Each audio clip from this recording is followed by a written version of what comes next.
Assalamualaikum warahmatullahi wabarakatuh. Kembali lagi bersama saya Muhammad Yusuf Al-Fatah dari kelas PAIA 1 NIM T 2019-1017.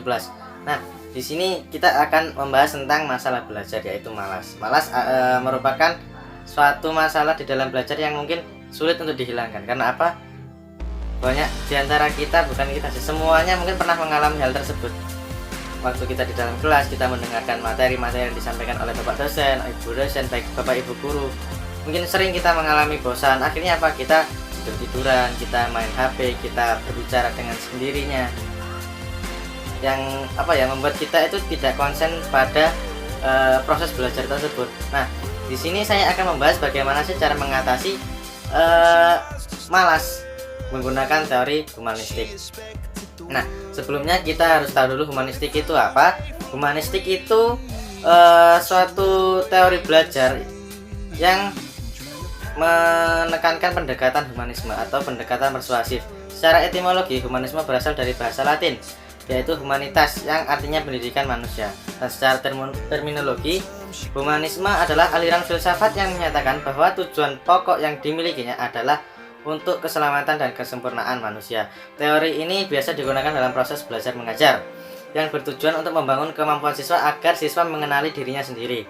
Teori humanisme dalam hal pendidikan memiliki peran sangat penting, di antaranya untuk mengembangkan kemampuan dan potensi dalam belajar. Dalam dunia komunikasi yang baik, untuk meningkatkan rasa saling peduli antar kedua belah pihak agar tidak terjadi kesalahpahaman. Untuk menangani masalah belajar berupa malas ini, bukan hanya Bapak Ibu guru atau Bapak Ibu dosen saja yang harus memotivasi, tapi peran orang tua juga sangat diperlukan untuk memotivasi anaknya waktu sedang di rumah. Terkadang siswa malas untuk belajar karena minat dan tidak ada motivasi atau motivasi yang kurang baik dari orang tua maupun guru. Di sini sebagai orang tua dan guru, kita harus mendukung anak tersebut. Ada beberapa solusi yang bisa dilakukan oleh orang tua maupun guru untuk meningkatkan minat belajar anak supaya anak tidak malas lagi. Yang pertama yaitu mengajarkan kepada anak atau kepada siswa pelajaran-pelajaran dengan metode tertentu yang sesuai dengan kemampuan anak tersebut. Yang kedua yaitu komunikasi. Orang tua harus membuka diri berkomunikasi dengan anak untuk meningkatkan informasi tentang perkembangan anak tersebut. Artinya orang tua dan anak harus selalu menjalin hubungan komunikasi yang baik supaya orang tua itu tahu kondisi anaknya seperti ini. Yang selanjutnya yaitu menciptakan suasana belajar yang baik dan nyaman. Orang tua memberikan perhatian kepada anak dengan cara mendampingi anak saat belajar. Yang selanjutnya yaitu menggunakan imajinasi peserta didik.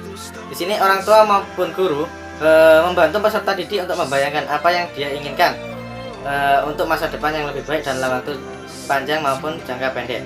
Yang kedua adalah mengarahkan peserta didik untuk berteman dengan lingkungan yang bisa mendukung potensi mereka. Yang ketiga yaitu memfokuskan bahwa belajar bukan hanya dari buku, tetapi juga bisa di lingkungan sekitar.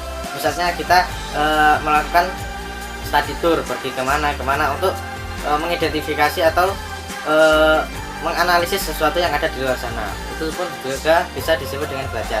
Yang selanjutnya yaitu seorang guru harus bisa mengidentifikasi siswa yang mengalami kesulitan belajar. Dengan apa? Kita bisa memberikan anak tersebut pertanyaan-pertanyaan. Nanti jawaban dari anak tersebut kita analisis. Dari situ kita nanti bisa tahu anak ini sedang mengalami ini. Yang selanjutnya tugas seorang guru yaitu menyiapkan ruang kelas yang nyaman, kondusif, sehingga siswa itu merasa nyaman dalam belajar.